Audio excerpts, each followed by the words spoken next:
first home loan deposit scheme. The current income cap at the moment, 120,000 taxable income if you're single. So it means if you're over the 120, you cannot participate. And for couples, it's 200,000. That's being completely removed. Rent vesting versus owner-occupier, right? All these incentives are amazing for first home buyers. Everyone wants to buy their own home, but we've just seen how much it costs to own your own property. And if you're currently renting, you're probably going to be moving into something worse than you are currently renting. And this is why Jack Henderson loves rent vesting. You don't necessarily have to only be a first home buyer. If you've gone through a divorce, Been renting for 10 years? you qualify now. Correct. Fuck, that is good shit. Righto! We're back, Jezza. Good to have you back in the studio, mate. Thank you for having me. You always make the studio feel nicer as well. Like, you bring a bit of class to the studio. You've got a nice suit on, pinstripe shirt. I shower, I dress up. You do shower, which is good. I haven't had a shower in a few days, which is good. Mate, we've got some topical things today. Yes. First home loan deposit scheme coming into effect 1 October. Yes. So we're going to run through that. So first home buyers, get amongst this episode. Part 2 of this episode is going to then be, well, if there's a first home buyer deposit scheme there, you know, it's obviously telling people to go buy their own home. What's the difference between buying your own home and rent vesting, which is investing and renting where you live? Yep. So we have potentially differing views on that as well, which will be good. So I think, you could see us get on a punch on, which will Potentially. which would be interesting. So Jez, run us through the new first home loan deposit scheme, and then also maybe tell us as well the difference between the current schemes, because there are first home buyer schemes currently in effect. Yes. So it comes in these changes 1 October, so a couple of weeks from now. Yep. It was originally going to be 1 January next year. They brought that forward. I'm actually not sure why, but the current scheme, there's two things really to note. One is the income cap at the moment. Mm-hmm. It's 120,000 taxable income if you're single. What's that mean though? What is the income cap? So it means if you're over the 120, you cannot participate. Right. We're out. So it's under, yes, over, big cross, and for couples it's 200,000. So if you earn more than 125 as a single or more than 200,000 as a combined income as a couple, you actually don't qualify. Correct. And currently that's based off your last notice of assessment that you lodge with the ATO. That's one key at the moment, and So the other that's one being abolished? That's being completely removed. Mm-hmm. And the second is the increase in the price caps. So if we look at some of the major markets, being Sydney, currently, right as it stands today, it's 900,000. So if we're trying to buy something for 950, again, we're out. To get a studio, in Surrey Hills. Yeah, correct. That is going up to 1.5 million. Now, again, I'm not sure who decided on 1.5. It's quite a big, large increase. Any ideas, any insight where they got that figure from? Nah, no idea. But 1.5 million gets you something good in Sydney. It either gets you a good apartment in, the inner ring suburbs of the east or the North Shore. It gets you a little house or a terrace in the inner west. Yep. And obviously you get larger and larger blocks of land and houses as you move further and further out of the city. So I think it's a good budget. Correct. Queensland is actually now going to overtake Victoria. So Victoria is currently 800,000. Mm-hmm. They're going to 950. Queensland is currently 700,000 up to $1 million. Mm-hmm. And that's probably reflective of the median value in, sort of Brisbane being about $1 million. Correct. Interestingly, ACT, Canberra, is now $1 million, will go into $1 million. So actually, again, will be higher than Victoria, which is, there you go. I don't have a lot of those pollies, mate, down there earning big dollars. Yes. So they're the two big ones. The other one, which at the moment, there's a 30,000 place cap at the moment. That's been removed. Yeah. So it's going to be a bit of a free-for-all. There's no restrictions. And then the other one is for someone who's a little bit older, maybe they've gone through a divorce, they've had property previously. If you haven't owned property for 10 years, you can now participate in this. Jezza, I didn't know that. Yeah. So you don't necessarily have to only be a first home buyer. If you've gone through a divorce. Yep. Been renting for 10 years.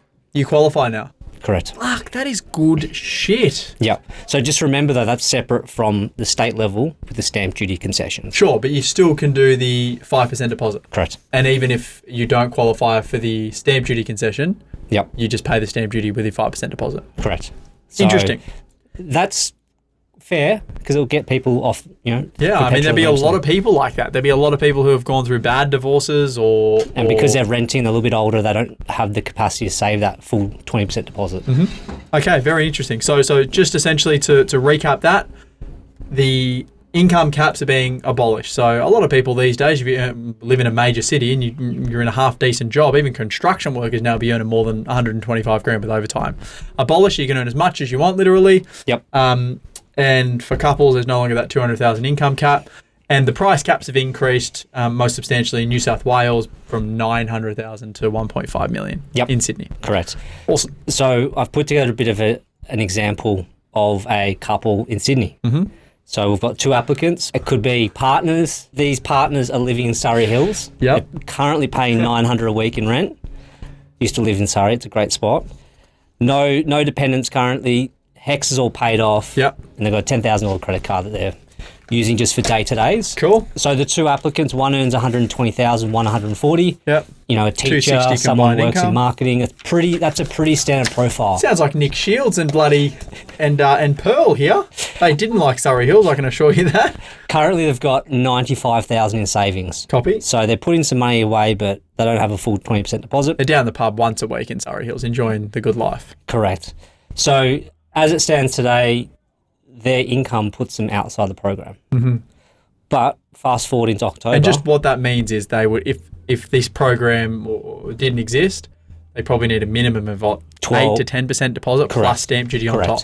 Yeah, I mean, if you're going to 8%, the LMI, if they don't have a waiver, because they're maybe not in a certain industry, then that's going to be quite pricey at that 8%. So they potentially need 2 to 3 times as much cash previous to this coming in Yep.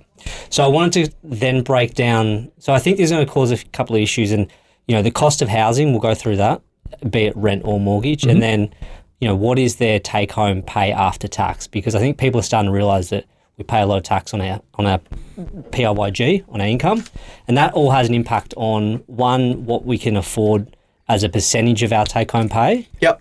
That could long term, I think, create some issues around affordability and what happens to these loans if a lot of people jump into them because they don't have a lot of savings and they're relying on their income and they go from renting to a mortgage repayment. So we'll get to that. So if we work out going back pre-tax 120, 140, 260 combined, good income. Combined net income netting 193 annually.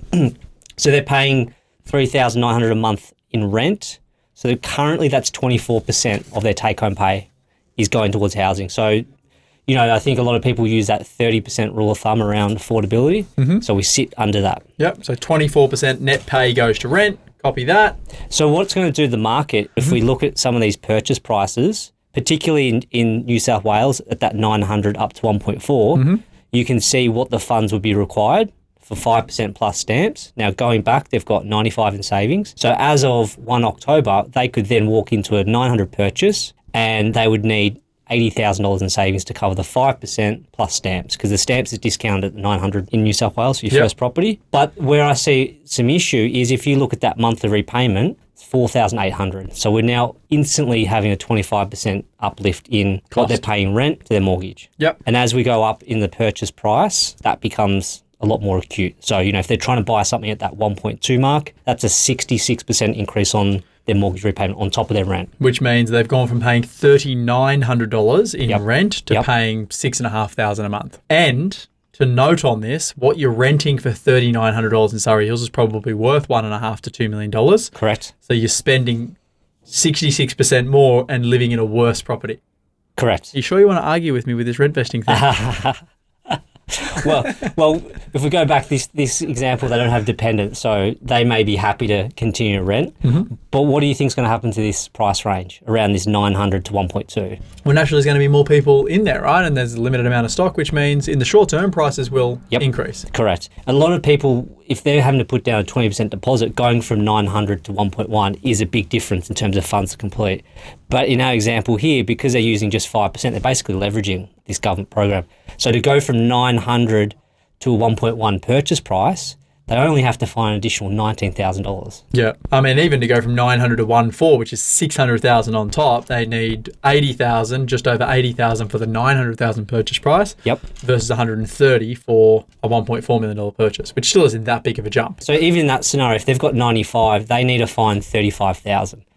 And this is where you're going to get this two-tier borrowing system where some borrowers can go to mum and dad between the couple, maybe one and two, and go, can we get 35 between the two families? Yeah. Or one family. And they've probably got that money they like could your give kids, them. Jez, would just be able to come to you and you'd just be able to pull that out of your back pocket and just go, oh, here, what do you need? I'll just count it out in hundreds. Always with terms and conditions.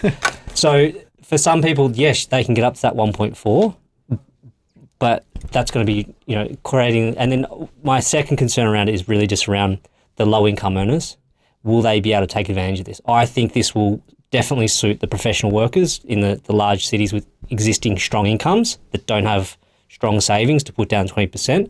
But I don't know if this is going to really move the needle for some of these low-income earners. Well, the low-income earners have always been restrained by serviceability anyway, right? Correct. Like, if you're only earning $150,000 as a combined income, you're only buying a property for probably $600,000 or $700,000, right? Which means you're not buying in Sydney regardless. Correct. I mean, my only concern is this couple may be bidding against someone who's trying to buy something for $850,000, $900,000, maybe something a lower price, and take advantage of this program where currently, under the current rules, they couldn't really supply and demand, unfortunately. That's the way the cookie crumbles, you know? Yes. So I think you're right. These markets are all going to move, and it's going to give people the ability to basically bid up on some of these properties. And I don't know the exact numbers. I don't know if it's actually been released, but I would assume there's a lot of these kinds of people, right? Like, because you don't have to be in tech or, a doctor or anything like that. Like, if you're in two relatively good jobs, earning 130, 140 grand a year, where I employ a lot of people, and I know you don't get a lot of, like, there's a lot of jobs that are a lot, higher pay than that. I think this would be a net positive for a big group of people, a big group. Definitely. It's going to help the people that are living a high income, high expense lifestyle, not really saving a lot. They can take advantage of that. But I think the risk is really just making sure that they are aware of it's your first house, the mortgage is going to be significantly higher than your rent, and as long as you're comfortable with that. Well, it's the unfortunate reality. I mean, a chunk of that, so let's assume that they bought for the $1.4 million, they go from paying $3,900 a month in rent to now paying $7,500 in a mortgage, which is a 94% increase. There's a portion of that going to principal, obviously, right? So it's like a forced savings. Correct. You will start to build a little bit of equity into the property after a couple of months. And I just want to note that in this example, I did run the servicing numbers. The banks, we can get you these loans. On these incomes, you can get a 1.4 purchase. Right. So when people say how can the bank approve a 94% increase from my rent to my mortgage? Well, they pass the serviceability. So, people will be going to the max as people do with their first property. So 260, you'd be really maxing out at 1.4. Correct. Right? Like based on a 5 to 6 times DTI, debt to income. Yep. Correct. But the other flip side is if it's a young couple, they've probably got bonus income, growth in their careers, and that's going to help some of that net of income. Or take they home. can just choose not to live in a nice area, and they can go live 50 k's from the city. You've got options. This life is all about choices, Jez. That is correct. But because of this, I mean, just to recap before we move on to where we will likely have a small debate. You have people earning good incomes, 120 to 140, construction worker, someone working in a bank, medical, whatever it is.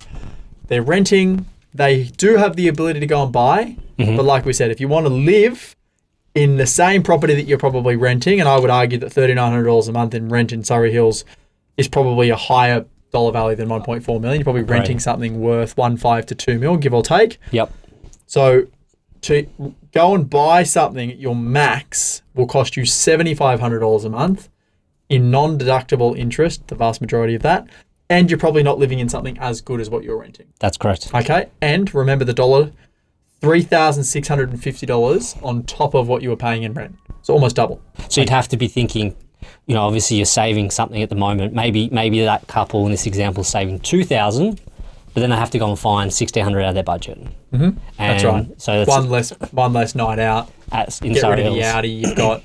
Maybe get a Toyota Echo or something like that. Get rid of the car loan. Now, rent vesting versus owner-occupier, right? All these incentives are amazing for first home buyers. Yep. Everyone wants to buy their own home, blah, blah, blah, blah. But we've just seen how much it costs to own your own property. Yep. And if you're currently renting, you're probably going to be moving into something worse than you are currently renting. And this is why Jack Henderson loves rent vesting. Love it. And I think it is a great strategy Definitely. Come on, you have to have a strong stance in this debate. You can't pretend. But I'm going to be taking the owner-occupied side. There we go. Jezza is a owner-occupier through and through. Have you always been an owner-occupier, even when you're in Melbourne? Yeah. Well, what about in New York? Rent? Yeah. Rented? Yeah. I think, we'll get to that in a second. I think the rent vesting is suited towards a younger person, maybe with a few less miles on the clock. Why is that? Why do you think that if you have kids, owning is better than renting? Well, firstly, you go into a mortgage generally as a couple. It's a 30-year commitment, regardless if you're buying investment property or an owner occupier. And one of those, you've got the dollars, the repayments. Can we afford the loan? Put that aside. But when you start to have kids, you get into one of the partners will definitely get into what you call like a nesting phase. They just want their own space. And a lot of conversations I've had is, why would I subsidise or why would I pay a mortgage towards someone else so they can rent in my property and I take a loss and maybe I claim that back on tax versus just putting that money into my own property. And I know sometimes it might not make sense initially from a dollars and cents, but from a security point of view, it gives them a base to bring up their young children, paint the bedrooms of the kids, do some landscaping. It's their property. And I think that you can't really measure initially. Agreed. And I think there's definitely personal reasons. Correct. Yeah. I think where the old rule book with buying somewhere to live in, I think that was what everyone did 30 years ago. Buying and not doing anything after that and just paying off the mortgage that's the old rule book. So I think if you go down the pathway of owner occupier, stretching yourself, making the larger repayment, you obviously, one thing I do note is that where people buy is where other people want to buy. So you fundamentally have a pretty good capital growth on that owner occ. So it gives you the ability to go back into that and pull out that equity, maybe not straight away, but probably 18, 24 months later. That family's got comfort on the repayment, and now they've got the equity there through the growth on that really good owner occ to then start to turn some of that debt into deductible debt, start to debt recycle. Then they can go to investment property or invest into other assets. Yeah, and debt recycle, for people who don't understand, is essentially using your money, you pay down some debt, you also get some growth in the asset, which creates equity, and you essentially use that equity to go and buy investments, do investments, which makes the interest on that debt deductible. So we're going to use the same example, yeah? We're going to use the couple again, 260 combined, 3,900 a month in Surrey Hills, 24% of their net income. Yep. They're planning to start a family in the next few years, which is bloody good to hear. Yep. Jack Henderson's not ready for that, that's for sure. So let's unpack it. So the pros of rent vesting for these people: flexibility, obviously. They can live where they want. Yep. Obviously, we've seen what it cost if they wanted to go buy into that same market. $1.4 million mortgage, $7,500 a month, $7,600 a month, almost double what you're paying in rent. Yep. They could obviously use the serviceability they have to go and invest elsewhere and buy investment property, so they have tax deductible debt versus a big owner-occupier mortgage, which is non-deductible. For people who don't know what non-deductible debt means, it means that you are paying for it with after-tax income. The ATO takes their fair share, being 30-ish%, and then you pay for your mortgage with what's left over. Yep. Investment debt, you get a deduction, which means you're paying for it with pre-tax income. Obviously, you get negative gearing potentially and depreciation, which obviously helps with tax. And you've got written here, they also can spread their risk across multiple markets, which is obviously true. Yep. Read the cons if you're pro owner occupier. So you still be tenants. So again, this goes back to potentially your landlord that you're renting off may sell their property. Did you ever get kicked out of a rental when you rented? Yes. Yeah, very early with my sister. Yeah. So we were renting this place, front place of Dad's, and then he knocked it down and rebuilt. So we had to move out. So your dad kicked you out? Yeah. Tough landlord. Multiple times. So we were used to it by that stage. Okay. It's not fun. And if you've got to then find a new rental, and depending on someone's circumstances, that may be easy, it may be hard.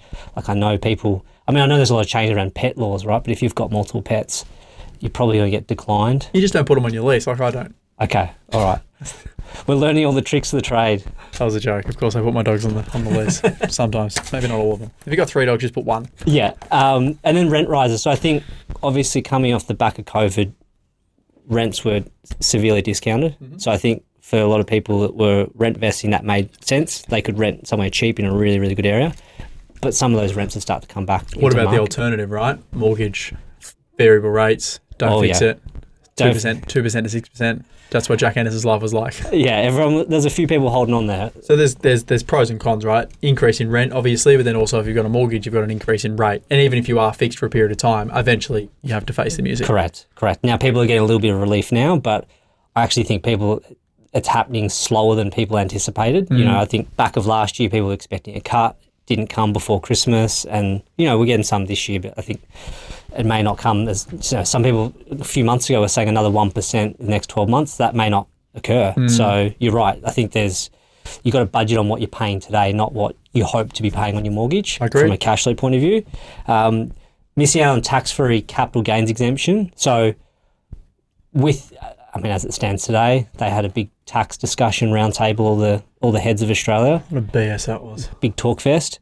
You know, they're looking at ways to raise tax. Is it the main residence? Who knows? But at the moment, it's exempt. So that means that if you were to sell that in the future, you're not paying any gains on it. But more importantly, if you hold on to it, and a lot of people just want to hold on to the family home and been there for 10, 15 years, they can use the equity, and that's the key component to then debt recycle back out. And you're securing that against your family home. So provided your serviceability is there, you could continue to do that a couple of years after you move in. The rent today, so it's affordable, but again, you don't get that security ownership, which we've talked about. And then with for some people, the multiple investment properties, there's cash flow pressures, vacancies. Someone comes in and trashes your place, if you haven't bought in a good area, but which doesn't occur for your clients. Of course. So yeah, they're just some of the cons around amazing, rent vesting. You can't always pick whether you're going to get amazing tenants or not great tenants, right? Exactly. Fortunately for me, I've never had bad tenants, but it happens. Did I tell you the story about my mate in Melbourne? He went in and it turned out to be what do they call it? A hothouse where wasn't there marijuana plants. What about the brothel that you told me about? Yeah, that was one of our Airbnbs we were managing. That was interesting. I cleaned up the Airbnb because I thought that's what you do, and learn all about it. And she left a couple of burner phones and interesting times. Okay, so let's talk about sort of owner-occupied debt recycling. So that's right. So this is buying your own home versus rent vesting. Yep. Jez, talk us through the pros of that. Obviously, you said before, nesting, stability. Nesting, yeah, I think that's a big one. A lot of people are happy to sometimes pay that higher mortgage, provided they've got someone to come home. It's their place. I think that's something they can hold on to. The pride of ownership. I mean, I don't think that's a huge one, but I think community ties is really important. You want to get, like when you've got kids, you want to get to know your neighbours, you want to get to know, the kids down at the park and know that you're going to be there for the next 10, 15 years, go to school together, things like that. That's really important for a lot of families. What else we got here? So simply paying, as we said earlier, paying off the mortgage is not going to just be enough. You need to do something else. And that is still investment properties as a pathway, but it's just what step do you take that and when? And the reason I guess you say that around the owner-occupied property not being enough is because even with a debt-free owner-occ that's worth $1, $2, $3, $4, $5 million, it doesn't give you anything, right? You've actually still got expenses, you've got council rates, you've got repairs and maintenance, all that shit. Yep. And the only way it will actually deliver you a return is if you were to sell it, realise the capital gain, and then go and use that money for something. Yep. Whereas if you can use the equity out of that and buy investments as you're rolling, the investments are the things that will give you the freedom eventually. Exactly. And you always talk about serviceability. When you've got serviceability, use it. So if you're going to go down the debt recycling or get an investment property, don't wait until don't go, I'll do it once my mortgage is 10% of my value and I'm at the end, because you might not have any income to support the borrowings that you want for the investment side. So get quite aggressive up front. Don't wait too long. I think that's the key there if you're trying to do the debt recycling. Yeah, the sooner you invest, obviously, the longer you've got in the market, history shows us that the stronger the returns will be. Correct. And then, as we said, talking about that, and then long-term capital gain tax-free as it stands today. So they're some of the pros. I guess you want to jump into the cons? Yeah, mate, I'll talk through the cons. Let me adjust my pages here. I guess the biggest con with having an owner-occupier property, and from what I see, and I don't think you have it listed here, is that very rarely will someone stay in the one home forever, right? They buy a home for a period of time, they pay it down, they start to earn more money, and they do one of two things. You're doing one of them at the moment. You go, let's go and renovate. Let's buy a house for $2 million and then spend $1 million on it. And then 18 months later you go, it's not big enough. We're going to have more kids. Let's get a dog. Oh, we haven't got a backyard. So like, as humans, very rarely, like we have these ideologies of like, oh, buy the home, stay here, nest, all the rest of it. But very rarely is that the truth. You know, like, the old Greeks and the old Italian families, they bought a house and then they literally stayed there forever and it was the original condition. Yeah.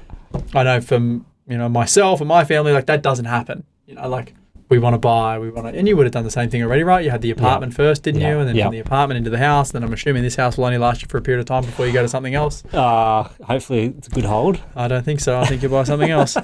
So if you know that over time you're going to slowly go to a new property, whether you own or whether you rent that property, like you're still going to move anyway. Yeah. And if you can lock in a longer lease term, you have security, because if you're in a fixed term lease, people just can't kick you out or increase your rent. Good point. On that, there's no rule book. So you could go and say, I want 5 years? Yeah, I mean, to go and say I want 5 years and I don't want any rental increases during that 5 years is stupid. But you could go and say, hey, I want security, would love a 3 to 5 year lease, I'll give you a 5% increase year on year. Yep. As a landlord, I'd take that. Commercial lease. Yeah, well, you structure it like a commercial lease, right? Yep. You've got long-term security, you build in the increases, which is good for the landlord. Mm-hmm. There's no vacancy periods, I know they're going to be there for 5 years. And as a tenant, you can break the lease anyway. And all you lose is a part of your bond. So, like, as a tenant, you're in the driver's seat, and it's only becoming more like that as time goes on. Yeah. So the other downside is you use up the vast majority of your borrowing capacity, and it does take, if you don't have a growing income or a rapidly decreasing interest rate environment, it takes a long time to get serviceability for future assets, right? So a lot of people, if you're maxing out, we use this first home buyer example, maxing out at a $1.4 million purchase, increase in repayments from your $3,900 a month rent to your $7,500 a month or $7,600 a month in repayments, it's going to take you a long time to pay that down and get serviceability again, unless you're increasing. And your serviceability will likely decrease, because if you're going to have a family, back to one income, get a dependent, blah, blah, blah. Most people will structure their owner-occupier home in their personal name. Mm-hmm. Again, so there's no way to maximize serviceability with creative structuring. And you generally can afford to own a home sort of 1/3 of what you could afford to rent. Yeah. So, assuming you're paying $3,900 a week, a month, like I mentioned, that's probably a $2 million property. And when you go to buy, you're spending $7,600 and you're in a 1.4 property. If you said I'm spending $7,600 a month on rent, which would be roughly $90,000 a year, what's that, $800 a week, give or take? You're renting a much higher dollar value property than what you're actually paying for to live in. So in short, what you can afford to buy, you can afford to rent 3 times the price. Or if you look at what you can afford to buy and what it would actually cost to rent that same property, it would probably cost you 50% to rent it or 60% to rent it. Yeah. So that's the pros and the cons. Like, I'm an avid rent investor. I don't have kids. I don't have a family. I don't understand this whole nesting thing. It doesn't really make sense to me at all. You'll get it one day. But I know that when I move, like I just moved last week. Yep. It was a few days of being a pain in the ass, right? No stamp duty. We got a removalist in, which like everyone goes, oh, you got to move. It's like, it's not that big of a deal. You get a removalist, you pack up your shit. You've got a week of annoying days of packing boxes and shit like that, and then all of a sudden now I live there and everything's packed away and it doesn't feel like it's home again, and you're enjoying a new lifestyle.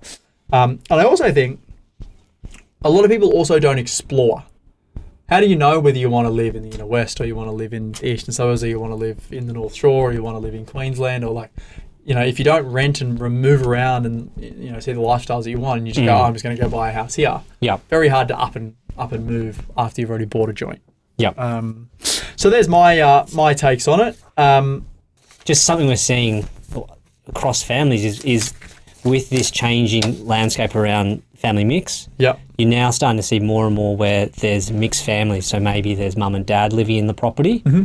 Are you seeing that something that would work better under the rent vesting, or an owner occupier and they've been able to build like a little self-contained granny at the back? Potentially. I mean, you can do it in both scenarios, right? Like whether you own the home and build a granny out the back or whether you rent a really large home. There's pros and cons to each. And just one thing on the rent vesting piece, rent vesting works much better at higher price points. So if you're someone who's listening to this and where you live, the house prices are $600,000 or $700,000 or $800,000, rent vesting isn't as powerful, and it's probably no better than owning in terms of a monetary point of view. Yep. But when you start to go into higher priced markets, rent vesting, you start to look at the numbers, like what does it cost me to rent that property? What would it cost me to own? The numbers like are dramatically different. Yeah. So yeah, I mean, in answer to your question, I personally, we don't see a lot of clients that do the whole interfamily thing where it's like, you know, mum and dad and auntie and uncle and fucking nan and pop, they all live in the same joint. But I'm sure it happens. I'm sure it's more and more, it's happening more and more with aging generation coming through. You're seeing that where they don't necessarily want to put them in an aged care, which is very expensive. It's not the other way around. It's not the kids moving in with mum and dad. Exactly. Going, fuck, it's expensive to live out there in the world. And so they're pulling together their funds and their resources and living together, which I think would be very interesting. There'd be some interesting stories. What have you found for being an owner-occupier? Like, obviously, you've done well out of being an owner-occupier. You've progressed through the ranks. I think you've got to be aggressive. So, got to be looking at your mortgage. You've got to be looking at pulling equity, recycling things. You know, you can't sit on your hands for too long. When I say too long, you know, you really should be having a serious look at that every 18 months, I think. Yeah. Not go too long. You know, if you haven't done anything for like 3-4 years, that's way too long. You need to sit down and go, okay, what's my property worth? Have I got cash sitting around? The other risk I see with, and I've fallen into myself, is you start getting cash heavy. So you start getting too defensive. And so you might have that cash in your offset account. So it's not doing nothing. It's kind of a bit of a risk-free return you're getting on your money. But that can also hold you back, I think, from get on the front foot for that next investment, whatever that could be. You get lazy. You do get lazy because you think, I need to have more, you know, you probably don't need more than 6 months of living expenses in cash. Yeah. Everything else should be locked away. I don't have more than 6 days of living expenses in cash. But that's what happens when kids roll around, because you be aggressive, mate. You start to want to be sort of protective of your financial situation for your family. That's what I found personally. So, and speaking to other young dads as well, they had the same attitude. Yeah. Interesting. Okay. So, in conclusion, to wrap up, and just for anyone who's listening, Jeremy comes prepared with notes. I never have notes for the podcast. It's a little bit off-putting, if I'm honest, because I'm like, we've got to follow the script. I'm a big advocate for rent vesting. I believe if you look at the overall cash flow numbers, assuming you had $7,600 a month to use, like if you're that couple of 39, what have they got? $260 of income. They're paying $3,900 in rent. Essentially, they've got another $2,800-ish to spend on investments. My opinion would be to keep renting for $3,900 a week. Yep. Use your serviceability to go and invest. Use your extra $2,800 a month that you've got to service the gap between the rent and the mortgage. Structure your assets correctly, because you'll be able to buy a lot more over a long period of time if you put them in different entities versus just going down the personal name route. Mm-hmm. And then once you've got your investment base set up, then go buy the home down the track if you want to. Not the other way around. Not buy the home first, then go and invest. Yeah. And the reason I say that and I believe in that is because nearly every single person you speak to wants freedom. Like, they're like, oh, what do you want? I want financial freedom. A home doesn't give you freedom. Correct. And even if you do the debt recycling thing, soon as people's mortgages start coming down, from my experience, what I've seen is, oh, we've got equity now. Maybe we should go buy a better home. That is true. The keeping up the Joneses. Yeah. I do want to say I think rent investing is a fantastic strategy. I do. I think, and it works really well for younger people as well. This is too nice to debate.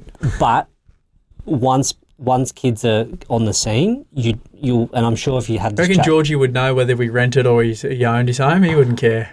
Well, they scrape all the walls every morning coming down the stairs, so I don't know how a landlord would feel about that. But we're like, repainted, mate. It's fine. My dog's pissing shit all over the carpet. You just got to get the carpet replaced when you leave. You know, it's just the cost of doing business. Just comes out of the bond. That's right.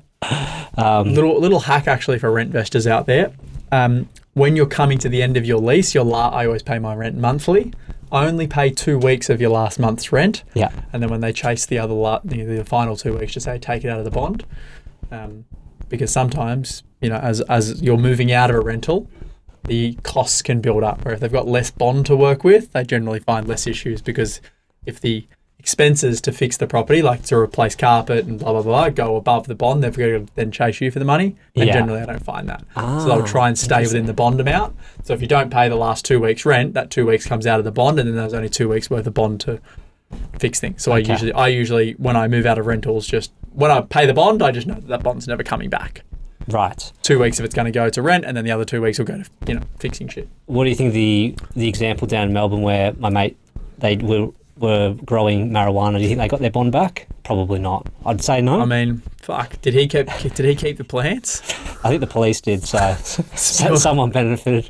The other thing I was going to say around as an investor, like the way that you protect yourself with all of the things that can come with tenants, like your friend went through, is like landlord's insurance. Yep. You know, like insurance to claim on can sometimes be a pain in the ring hole, but if you are insured, it obviously makes things easier that you can claim on it. Correct, and that's actually a very good point as for your argument when you're looking like the North Shore, if it's bushfire zoned, to take out home insurance, the premium.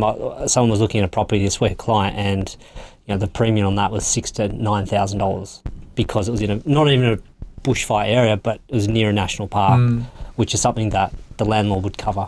Buy a property in a flood zone on the Hawkesbury River, 50 a year. You just don't insure it. Just let it flood. Let it flood. That was very good. Essentially, in short, both options work. Both options. If you go buy your own, do something. Right. If you go buy your owner-occupier home, understand that you are going to need to invest. It's not just owner-occupier and no investments. It is owner-occupier and investments. Yep. And if you are a rent investor, understand it's going to come with, downsides like you could be asked to leave. You could have rental increases. You might not feel as stable if you have a family, but financially it can be much better if you use it correctly. And if you're a first home buyer, then you also need to understand that you get a 95% mortgage. You can obviously go in and buy a property with less cash, but it's probably going to be a lot more expensive than what you're paying right now. Yep. And stress test that repayment before you do it. If you're going up 80-90% on your repayment from your rent. Just because the bank will lend it to you, you still need to be able to afford it. Bank's going to say yes. Someone will say yes to you. That's right. So you've got to make sure that you can cover it. Very good. Thank you, Jez. Thank you. Enjoy the weekend, my good friend. Thank you. This is general advice and does not take into consideration your objectives, situation, or needs. You should consider if this advice is suitable to you or your circumstances, and please read any applicable PDS beforehand. This is a Henderson podcast production.